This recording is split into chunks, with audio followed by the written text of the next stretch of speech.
तुम्हारा नाम मुझसे बत में जब लिया होगा। इंसान ने अगर एक जर्रा बराबर नेकी की है तो अल्लाह पाक उसको उसका बदला अता फरमाएगा। और इंसान ने अगर एक जर्रा बराबर गुनाह किया है तो अल्लाह पाक उसे सजा अता फरमाएगा। इसकी ये जो पतली आवाज हो रही है थोड़ी ये कम कर दो। तो इंसान ने अगर एक जर्रा बराबर गुनाह किया है तो इंसान को उसका एक जर्रा बराबर अगर गुनाह किया है इंसान ने तो अल्लाह पाक उसे सजा देगा। तो ये उसका इंसाफ है। अब हम और आप, ये अल्लाह का फरमान है कि इंसान ने अगर एक जर्रा बराबर नेकी की तो अल्लाह उसको उसका बदला अता फरमाएगा। और इंसान ने अगर एक जर्रा बराबर गुनाह किया तो उसकी अल्लाह पाक उसे सजा अता फरमाएगा। ये कौन फरमा रहा है? अल्लाह पाक। और अल्लाह पाक की बात कोई कभी बदलती नहीं है। हम और आप अपने गिरेवानों में झांकें कि हम सुबह से शाम तक कितने गुनाह करते हैं। हम अपने गिरेवान में हाथ रखें, अपने सीने पर हाथ रखें कि हम कितने गुनाह करते हैं। जरा सी इको कम करें, इको कम करें थोड़ी सी। हम कितने गुनाह करते हैं। आज तकरीबन जितने आदमी बैठे हैं इसमें से तकरीबन आधे आदमी भी ऐसे नहीं होंगे कि जो अभी ईशा की नमाज पढ़ कर आए हों। बताइए, जवान हमारे ये समझते हैं कि मुंह पे दाढ़ी रखना ये बुढ़ों का काम है, यह सिर्फ मौलवियों का काम है। टोपी ओढ़ना, कुर्ता पजामा पहनना ये सिर्फ बूढ़ों का काम है या मौलवियों का काम है। जो स्कूल पढ़ते हैं या कोई काम धाम करते हैं तो वो ये सोचते हैं कि हमारा काम दाढ़ी रखना नहीं है, हमारा काम सर पे टोपी रखना नहीं है।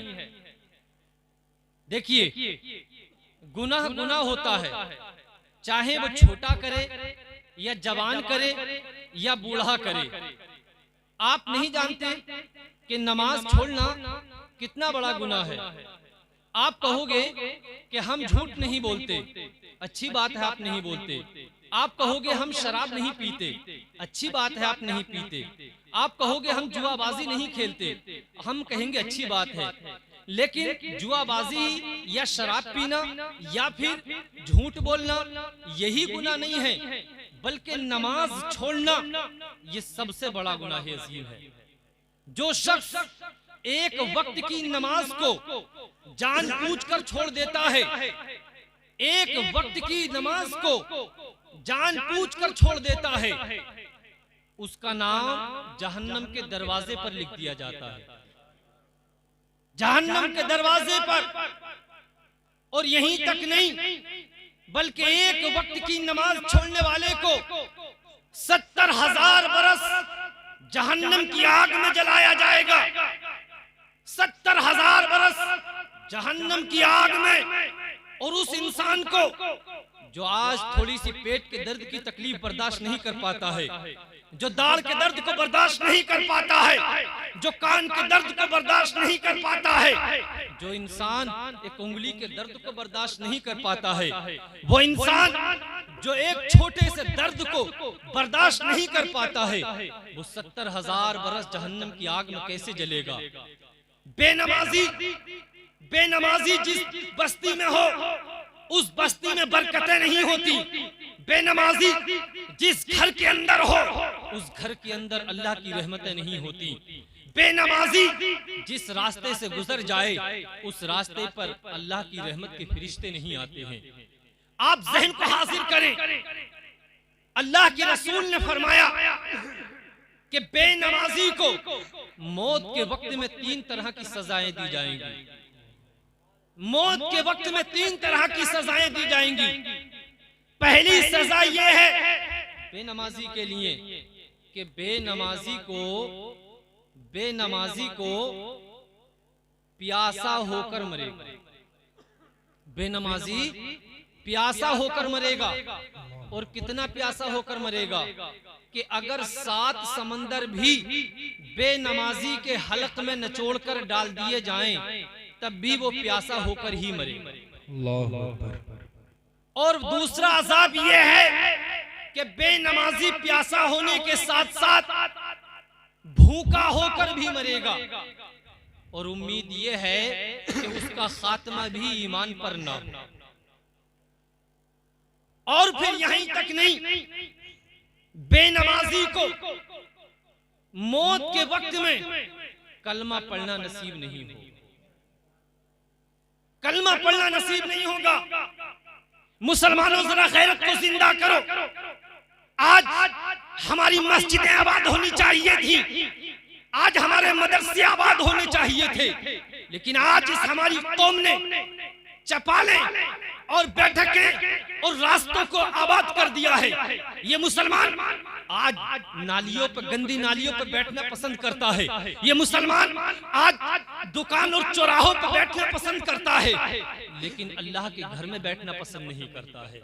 मुसलमान के लिए 5 वक्त जाने का हुक्म है। अरे बताओ तुम्हारा ईमान कहाँ गया? मस्जिद में 5 वक्त अजान होती है, लेकिन हमें खबर तक नहीं होती। मस्जिद में 5 वक्त तकबीर होती है, लेकिन हमारे कान से मोबाइल नहीं हटता। हमारे घर में बच्चे गाने सुनते रहते हैं, हमारे घर में टीवी चलती रहती है, हमारी अपनी आपसी बातें चलती रहती हैं, लेकिन हमें 5 वक्त में 1 वक्त भी पता नहीं चलता। बताइए ऐसे शख्स के लिए क्या माफी का दरवाजा होगा? एक शख्स खलीफा अब्दुल मलिक के पास आया और आने के बाद बहुत ज्यादा रोने लगा। इतना रोया कि रोते रोते नहीं चुप रहा था। बादशाह ने पूछा कि ऐ शख्स क्या जुर्म हुआ है तुझसे, क्या खता हुई है तुझसे जो तू लगातार रो रहा है? तेरे रोने की वजह क्या है?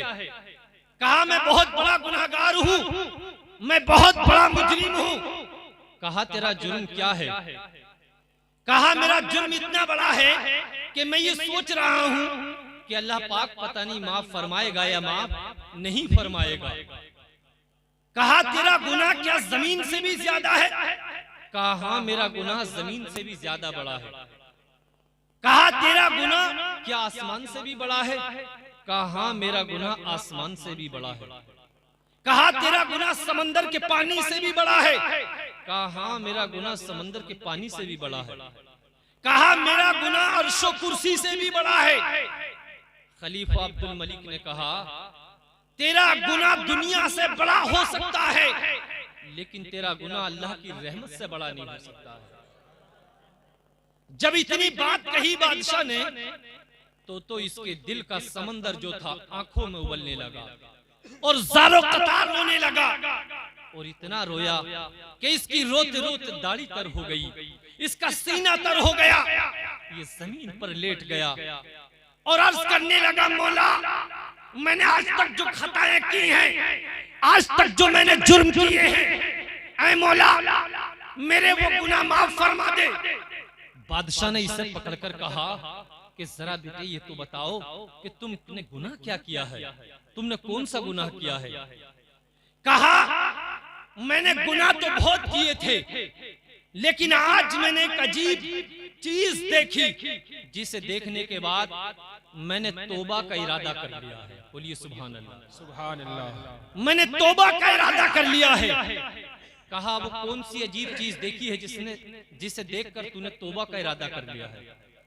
कहा मैं कफन चोर था, मैं कफन चुराकर अपना गुजारा करता था, लेकिन आज रात जब मैं कब्रिस्तान गया और वहां मैंने कब्रें खोदनी शुरू की तो मैंने 5 कब्रें खोदी और उन कब्रों को खोदने के बाद मेरा दिल इतना डर गया, इतना दहशत खा गया कि जब से ना मैं रोज रोते रोते चुप रहा हूँ, और जब से मेरे दिल में इतना खौफ बैठ चुका है कि अब मैं ये सोच रहा हूँ कि पता नहीं अल्लाह पाक मुझे माफ फरमाएगा या नहीं फरमाएगा। कहा तो तूने क्या देखा? कहा मैंने ऐसी बातें देखी और ऐसी चीजें देखी जिन्हें मैं कभी भूल नहीं सकता हूँ। कहा क्या देखा तूने, ये बता। कहा जब मैंने पहली कब्र खोदी, जैसे ही कब्र की मिट्टी हटाई और तख्तों को हटाया, तो मैंने देखा कि जैसे हम मुर्दे को दफन करते हैं तो उसका मुंह काबे की तरफ कर देते हैं, लेकिन उस मुर्दे का मुंह मैंने काबे से फिरा हुआ देखा, और मुर्दे को मैंने आग की लपेट में देखा। मैं डर गया। जब मुर्दे को मैंने आग की लपेट में देखा और मैंने उसे काबे से फिरा हुआ देखा, मैंने उसे मुंह के बल उल्टा पड़ा हुआ देखा, मैं डर गया और मैं कपकपा गया। मैं उसे देखते ही फौरन भागने लगा, लेकिन किसी ने मुझे गैब से आवाज दी, ऐ बंदे भागना, बल्कि तू इससे पूछ कि तुझे अज़ाब क्यों हो रहा है। कहा मेरे दिल में इतनी ताकत नहीं थी कि मैं उससे पूछ सकता। मैं फिर भी भागने लगा, लेकिन फिर गैबी आवाज आई कि बंदे भागना, बल्कि इससे ये पूछ कि तुझे ये अज़ाब क्यों हो रहा है, किस गुनाह की सजा मिल रही है। कहा जब बार बार आवाज आई तो मेरा दिल थोड़ा सा ठहरा और मैं रुक गया, और मैंने पूछा कि ऐ कब्र वाले इंसान, तुझे ये अज़ाब क्यों हो रहा है? तुझे तो लोगों ने सीधा करके दफन किया था, तेरा मुंह तो काबे की तरफ किया था, तू उल्टा क्यों पड़ा हुआ है और आग तुझे क्यों लपेट में ली हुई है। कहा मैं शराब पीता था और जानी था, जिना करता था और शराब पीता था, जिस वजह से मेरा मुंह काबे से फेर दिया गया है। बताओ, जिसका मुंह काबे से फेर दिया जाए, क्या वो अल्लाह की रहमत को पा सकता है? आज हमारे मुसलमान समाज में, आज मुस्लिम समाज में, जिसको हमारे मुस्लिम लोग शराब को जानते भी नहीं थे, नशे को जानते भी नहीं थे, आज नौजवान तो पी रहे हैं, लेकिन आज बूढ़े भी शराब पीते हुए नजर आ रहे हैं। आज हमारे मुस्लिम समाज में भी नशे का रिवाज आम हो रहा है। जिस मुआशरे के अंदर शराब आम होती है, जिस मुआशरे के अंदर नशेबाजी आम होती है, वो मुआशरा बर्बाद हो जाता है, वो कौम बर्बाद हो जाती है, वो कौम तबाह हो जाती है। और जिस मुआशरे के अंदर जिनाकारी आम हो जाती है, जिस कौम के अंदर जिनाकारी आम हो जाती है, वो कौम अल्लाह के अजाब की शिकार हो जाती है। जिस कौम में जिनाकारी होती है, वो कौम कभी भी अल्लाह की रहमत को नहीं पा सकती है। और एक बात याद रखें, जिना कर्ज है। जिना क्या है? कर्ज है। बाप करेगा, बेटी चुकाएगी, भाई करेगा, बहन चुकाएगी। जिना जिसने कर लिया, अगरचे वो अपनी बेटियों को, अपनी बहनों को बहुत बहुत ऊंचे किलों की दीवारों में बंद कर दे, फिर भी वो जिना को नहीं रोक सकता। आज हमारी निगाहें पाक नहीं रही, आज हमारी निगाहें नापाक हो गई। हमने अपनी जबानों को नापाक कर लिया, हमने अपने दिलों को नापाक कर लिया। जिसकी जबान नापाक हो जाए, जिसकी आंखें नापाक हो जाएं, जिसका दिल नापाक हो जाए, उसकी कभी रूह पाक नहीं हो सकती है। एक बूढ़ा शख्स था जिसके बुढ़ापे की वजह से कमा नहीं सकता था, खा नहीं सकता था। बुढ़ापे की वजह से घर में कई रोज फाका हो गया, बच्चे फाका कर रहे थे, कई रोज हो गए। एक बेटी जवान थी, उसने कहा अब्बा से कमाया नहीं जा रहा, मैं जाती हूँ कमाने के लिए। 2-4 दिन वहां जाके खड़ी हुई जहां मजदूर लोगों को मजदूरी पर लेकर जाते हैं। उसे औरत समझ के कोई नहीं लेकर गया, जवान लड़की समझकर कोई नहीं लेकर गया। 3 रोज वहां खड़ी हुई और वापस आ गई। लेकिन उसने फिर इरादा किया कि घर में बाप बीमार है, छोटे छोटे बहन भाई हैं, वो फाका कर रहे हैं, मैं अब अपनी इज्जत को नीलाम कर देती हूँ, अपने जिस्म को बेचे देती हूँ। वो नौजवान लड़की उस मकाम पर खड़ी हो गई जहां पर औरतें अपने जिस्म को बेचती हैं, अपनी इज्जत को बेचती हैं। वो नौजवान लड़की वहां जाकर खड़ी हो गई और खड़ी होने के बाद उसने अपनी इज्जत को नीलाम करने का ऐलान कर दिया। लेकिन जो और औरतें आई थी उनको सब ले गए, उनको अय्याश लोग अपने अड्डों पर ले गए। लेकिन इस नौजवान लड़की की तरफ किसी ने नजर भी उठाकर न देखी, कोई इसको लेकर न गया। आखिर एक दिन खड़ी हुई, कोई नहीं लेकर गया। 2 दिन खड़ी हुई, कोई नहीं लेकर गया। 3 दिन खड़ी हुई, कोई नहीं लेकर गया। ये अपने घर आ गई और अपने बाप के सामने बैठकर रोने लगी। बाप ने कहा, बेटी क्यों रो रही है? बेटी तेरी आंखों में आंसू क्यों आ रहे हैं? कहा, अब्बा जान, मैं मजदूरी करने के लिए गई, मैंने ये सोच लिया कि कोई औरत समझकर मुझे नहीं लेकर गया, लेकिन मैं अपनी इज्जत बेचने के लिए एक जगह जाकर खड़ी हो गई। वहां भी मेरी तरफ लेकर जाने की बात तो बड़ी रही, लेकिन वहां तो मेरी तरफ किसी ने निगाह उठाकर भी नहीं देखी। सुभान अल्लाह, सुभान अल्लाह। किसी ने निगाह उठाकर भी नहीं देखी। बाप अभी तक तो रो रहा था, लेकिन अब मुस्कुराने लगा। बोलिए जरा सुभान अल्लाह। अब मुस्कुराने लगा, अब हंसने लगा।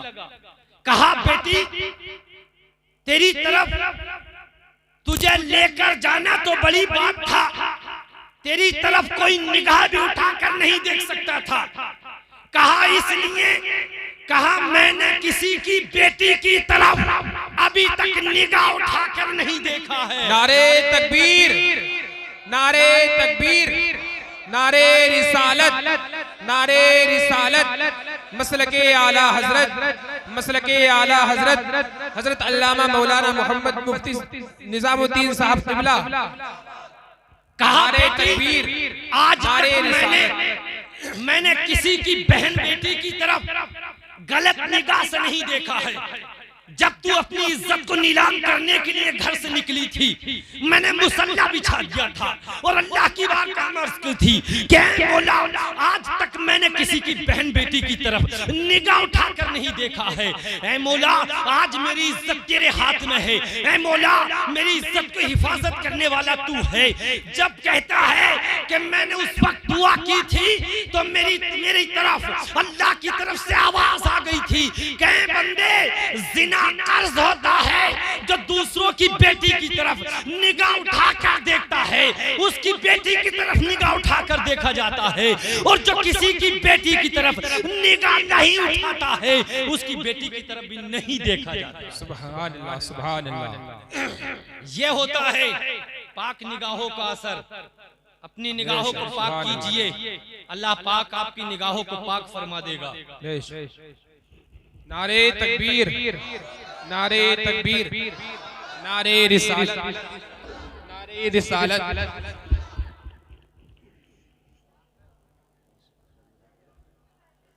सल्लल्लाहु ताला अलैहि वसल्लम। तो अब ये शख्स कहता है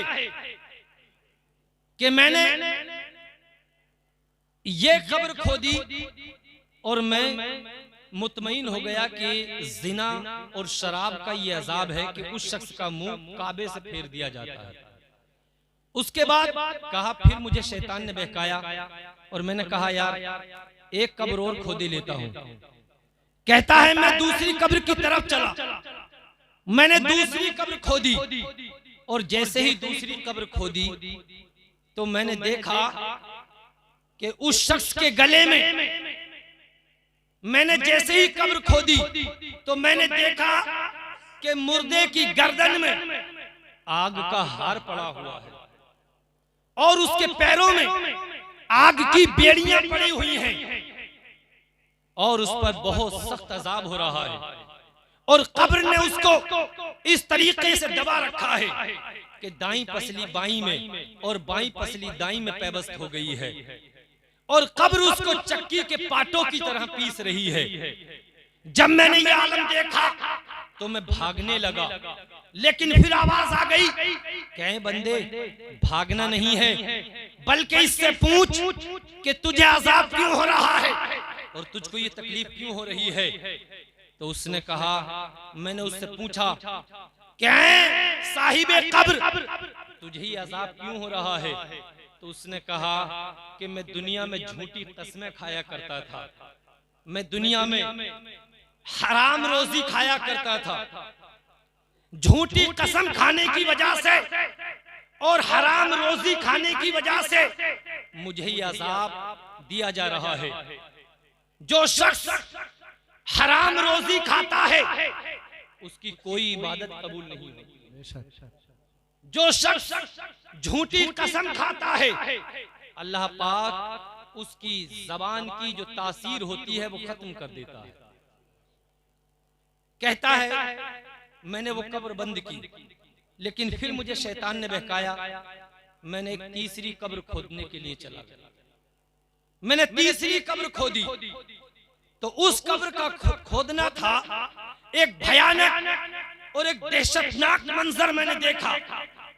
और मंजर ये था कि मुर्दा उल्टे पैरों के लटका हुआ है, यानी पैरों के बल लटका हुआ है, और उसके सर में आग की कीलें ठुकी हुई हैं, और उसकी जबान बजाय मुंह के पीछे को लटक रही है, और वो बहुत जोर से गधे की तरह रैंक रहा है।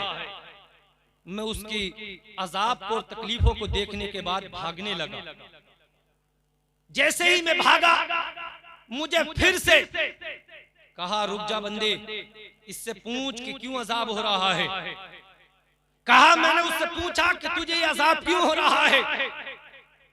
कहा, मुझे ये अजाब इस वजह से हो रहा है कि मैं गीबत करके लोगों को आपस में लड़वाता था। मैं गीबत करता था और लोगों को आपस में लड़वाता था। आज भी हमारे मुआशरे में ऐसे बहुत से लोग हैं जो एक की बात दूसरे से कहते हैं और कहने के बाद आपस में लोगों में झगड़ा करा देते हैं। चाहते ये हैं कि मेरी बात बनी रहे, लोग मेरी तारीफ करते रहें, दोनों तरफ मिला रहूं और इन दोनों को आपस में लड़ाता रहूं और मैं मजा लेता रहूं। ऐसे शख्स को कब्र के अंदर बहुत सख्त अजाब दिया जाएगा। ये कहता है, मैंने इस कब्र को भी बंद किया और मैं भागने लगा। मैंने एक कब्र और खोदी। फिर मैंने जब उस कब्र को खोदा तो अजीब ही मंजर देखा कि कब्र थोड़ी सी खोदी तो उसमें से इतनी खुशबू फूटी, ऐसी खुशबू निकली कि उससे पहले मैंने आज तक कभी ऐसी खुशबू ही नहीं देखी थी। और मैंने देखा कि एक नौजवान बैठा हुआ है और उस पर अल्लाह की रहमतें बरस रही हैं, हूर और गिलमान उसकी हवा कर रहे हैं। मैं ताज्जुब में पड़ गया कि अभी तक जो कब्र खोदी थी बड़े अजीब अजीब मंजर देखे, लेकिन इसमें तो अलग ही मंजर नजर आ रहा है। आवाज आई कि बंदे इससे भी पूछ कि इस पर ये अल्लाह की रहमतें क्यों बरस रही हैं। कहा, ऐ नौजवान, तुझ पर ये अल्लाह की रहमतें क्यों बरस रही हैं, क्यों तुझ पर अल्लाह की बरकतें बरस रही हैं। इसने पूछा तो उसने जवाब दिया कि मैंने जवानी में ही अपने गुनाहों से तौबा कर ली थी। बोलिए जरा, मैंने जवानी में ही अपने गुनाहों से तौबा कर ली थी और मैं नमाज का पाबंद बन गया था। मैंने अपने सिजदों से मस्जिद को आबाद कर दिया था। मैंने अपनी जिंदगी पूरी अल्लाह की फरमाबरदारी में गुजारी थी। इस वजह से अल्लाह ताला ने मुझे ये इनाम और इकराम से नवाजा है। अपनी जिंदगी को नमाजों से आबाद कर लीजिए, अपने बच्चों को नमाजी बनाइए, अपने खानदान में लोगों को नमाजी बनाइए। जिस बस्ती के अंदर नमाजी होते हैं, जिस घर के अंदर नमाजी होते हैं, जिस महल्ले के अंदर नमाजी होते हैं, उस महल्ले में अल्लाह की बरकतें बरसती हैं, उस घर में अल्लाह की बरकतें बरसती हैं। और कसम खुदा की, हमारा मुआशरा जब तक नमाज पढ़ता था, हमारा नौजवान जब तक नमाज पढ़ता था, अल्लाह का फरमाबरदार था, उस वक्त तक दुनिया की हर कौम हमारी गुलामी करती हुई नजर आती थी। तो हक वही है जिसका ऐलान डॉक्टर इकबाल करके चले गए कि मोहम्मद से फातू नहीं तो हम तेरे हैं, ये जहां चीज क्या है ना हो कलम तेरे हैं। मेरे प्यारे, आप नमाजों की पाबंदी कीजिए और नमाजों को अपनी औलाद को भी पाबंद बनाइए, अपनी औलाद को भी नमाजों का पाबंद बनाइए। अगर आपने, हर इंसान का ये शौक और जज्बा होता है कि मेरा बेटा डॉक्टर बन जाए, मेरा बेटा मास्टर बन जाए, या मेरे बेटे की कोई सरकारी नौकरी लग जाए, या मेरा बेटा कामयाब हो जाए। मैं आपको एक ऐसा अमल बताता हूं कि बेटा करेगा और बाप की मग़फ़िरत हो जाएगी। आप कहोगे कि बेटा करेगा तो बेटे की ही तो मग़फ़िरत होगी, बाप की कैसे हो जाएगी? एक बात पर दलील देता हूं और अपनी बात को खत्म कर लेता हूं। एक काम करोगे 3 फायदे मिलेंगे। आप अपने घर वुजू बनाइए, अपने घर वुजू बनाइए और नमाज के लिए मस्जिद में जाइए। जब अपने घर वुजू बनाकर पहला कदम रखेंगे तो अल्लाह पाक आपको एक नेकी अता फरमाएगा, और जब उसी कदम पर अल्लाह पाक आपका एक गुनाह मिटा देगा और एक दर्जा बुलंद फरमा देगा। एक कदम रखा है और 3 फायदे मिल गए, एक नेकी मिल गई, एक गुनाह मिट गया और एक दर्जा बुलंद हो गया। फजर की अजान होती है, एक बंदा मोमिन अजान की आवाज को सुनता है और बेदार हो जाता है, वुजू बनाया और नमाज के लिए रवाना हो गया। और रवाना हुआ तो अचानक में रास्ते में एक जगह ठोकर लगी और गिर गया, चोट भी लग गई, लेकिन उठा और उठने के बाद घर गया। कुछ देर आराम किया, सोचा कि नमाज के लिए अब क्या जाऊं यार, गिर गया। लेकिन इसका ज़मीर जिंदा था, इसकी गैरत जिंदा थी।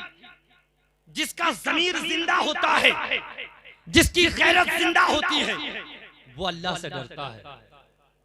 आज हमारी कौम के अंदर ज्यादातर लोगों का ज़मीर मर चुका है, गैरत मर चुकी है। जिस कौम का ज़मीर मर जाता है, जिस कौम की गैरत मर जाती है, वो कौम वक्त आने से पहले मर जाती है। और जिसका ज़मीर जिंदा होता है, वो कौम जिंदा हुआ करती है। ये उठ के बेदार हो गया, कहा नहीं, नमाज नहीं छोड़ूंगा। दोबारा वुजू किया और फिर से नमाज के लिए चालू हो गया। जब उसी जगह पर आया जहां पहले ठोकर खाई थी और गिरा था, फिर से उसी जगह पर गिर गया। अब की बार तो चोट भी लग गई, अब की बार तो पैर में मोच भी आ गई, कपड़े भी फट गए। बहुत मुश्किल से उठा और घर पहुंचा, चारपाई पे लेट गया और कहने लगा अब तो मेरे बहुत चोट लग गई है, अब मेरे बस की बात नहीं है कि मैं नमाज के लिए जा सकूं। लेकिन इसके ज़मीर ने झंझोड़ा और कहा कि इंसान तू अभी मरा नहीं है, जब तक मर न जाएगा तेरे ऊपर नमाज माफ नहीं होगी। ये बेदार हो गया और फिर से वुजू बनाया और तीसरी मर्तबा फिर से मस्जिद की तरफ रवाना हो गया। जब उसी मकाम पर पहुंचा जहां 2 मर्तबा पहले गिर चुका था, तो क्या देखता है कि एक आदमी वहां पर खड़ा है और उसके हाथ में चिराग है। सुभान अल्लाह। उसने इसके हाथ को पकड़ा और मस्जिद तक ले गए। ये नमाजी जो था, ये तो मस्जिद में दाखिल हो गया, लेकिन जो चिराग था जिसके हाथ पर, जो लेकर आया था पकड़कर, वो दरवाजे पर ही रुक गया। ये नमाजी तो अगली सफ में पहुंच गया। इसने पीछे लौटकर देखा तो वो दरवाजे पर ही खड़ा था। कहा यार ये तो मुझे लेकर आया है और ये यहां तक क्यों नहीं आया। ये लौट कर निकल कर आया वापस और कहा भाई तू नमाज के लिए क्यों नहीं आ रहा। कहा नमाज तेरे ऊपर फर्ज है, तू नमाज पढ़, तेरा काम नमाज पढ़ना है। मैं नमाज नहीं पढ़ता हूँ। कहा भाई तू तो मुझे लेकर आया है, मैं तो 2 मरतबा पहले ठोकर खा के गिर चुका था, अब की बार और गिर जाता तो मैं आ ही नहीं सकता था, लेकिन तूने मेरी मदद की और तू ही नमाज नहीं पढ़ रहा, बात क्या है? कहा ज्यादा बातें मत बना, तेरा काम नमाज पढ़ना है, नमाज पढ़ ले। इसने कहा बात तो कुछ गड़बड़ है। इसने फौरन गिरबान पकड़ लिया। कहा बता है कौन? एक बात यहाँ बताता हूँ, रुक के। कभी किसी मुसलमान का गिरेबान मत पकड़ना। अगर मुसलमान का गिरेबान पकड़ लिया तो क़यामत के रोज जन्नत नसीब नहीं होगी, जन्नत से महरूम कर दिए जाओगे। इसलिए कि मुसलमान की बेइज्जती करना ये जायज नहीं है। इज्जत अल्लाह के लिए है, उसके रसूल के लिए है और तमाम मोमिनीन के लिए है। सुभान अल्लाह। मोमिनीन को इज्जत और वकार ये अल्लाह रब्बुल इज्जत ने अता फरमाया। इसने दोनों में आपस में गुत्थम गुत्था हुई, छीना झपटी हुई, खींचम खांच हुई। कहा तू है कौन ये बता? कहा मैं इब्लीस हूं, शैतान हूं मैं। कहा शैतान है? शैतान का काम तो नमाज से रोकना होता है, तू तो मुझे यहां तक लेकर आया है। कहा जो मेरा काम था वो पहले 2 मरतबा करा था, किया था, कोशिश की थी, लेकिन जब रुका ही नहीं तो क्या करूं, माना ही नहीं तो क्या करूं। कहा बात बता क्या है? कहा ज्यादा बातें ना बना, नमाज पढ़ ले, इसी में खैरियत है। कहा बताना पड़ेगा, है कौन तू? नमाजी में अल्लाह ने ताकत दी थी। नमाजी को रूहानी ताकत हासिल होती है। जब तक हमारी कौम नमाजी थी, जिस रास्ते से निकल गई, इस्लाम के झंडे गाड़ दिए, जब तक हमारी कौम अल्लाह की फरमाबरदार थी, जब तक हमारी कौम तकवाशियार थी, जब तक हमारी कौम नेक थी, जिस मैदान में गई इस्लाम के झंडे को गाड़ दिया और बातिल को खाक चटाते हुए नजर आए। आज हमारी कौम ने बदकारी इख्तियार की, हम जलील और रुसवा हो रहे हैं। नमाजी को अल्लाह ने रूहानी ताकत दी थी, शैतान के सीने पर चढ़कर बैठ गया। कहा बता बात क्या है? कहा देख बात ये है। कहा जब तू पहली मर्तबा नमाज के लिए आ रहा था, मैंने सोचा कि तुझे ठोकर लगवाऊं और गिरा दूं और तुझे नमाज से रोक दूं, लेकिन मैंने मेरे ठोकर लगवा दी, तू नहीं रुका।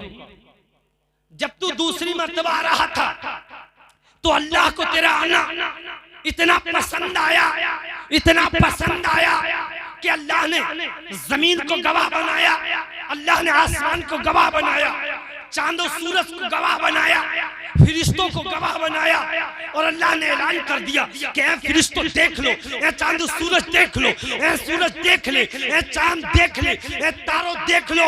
तमाम कायनात को मुतवज्जे कर दिया कि देखो शैतान ने मेरे बंदे को रोकने की कोशिश की थी, लेकिन मेरे बंदे के दिल में मेरा खौफ बैठा, मेरा बंदा मुझसे डर गया और बंदे ने मेरी रहमत पर भरोसा करते हुए ठोकर खाने के बाद भी फिर से मेरी बारगाह में झुकने का इरादा कर लिया है। ऐ चांद सूरज, ऐ जमीन और आसमान, फरिश्तों गवाह हो जाओ, मैंने अपने बंदे की मग़फ़िरत फरमा दी। नारे तकबीर, नारे तकबीर, नारे रिसालत, नारे रिसालत, मसलके आला हजरत, मसलके आला हजरत, नारे तकबीर, नारे रिसालत। कहा जब तू दूसरी मर्तबा आया तो अल्लाह ने तेरी मग़फ़िरत फरमा दी। मुझे गुस्सा आ गया, मुझे गुस्सा आ गया। कहा मैंने सोचा बताओ, मैंने तो नमाज से रोकने की कोशिश की थी और इसकी मग़फ़िरत हो गई, मैंने दोबारा तुझे गुस्से में गिरा दिया, लेकिन तू फिर घर गया और तीसरी मर्तबा फिर आने लगा।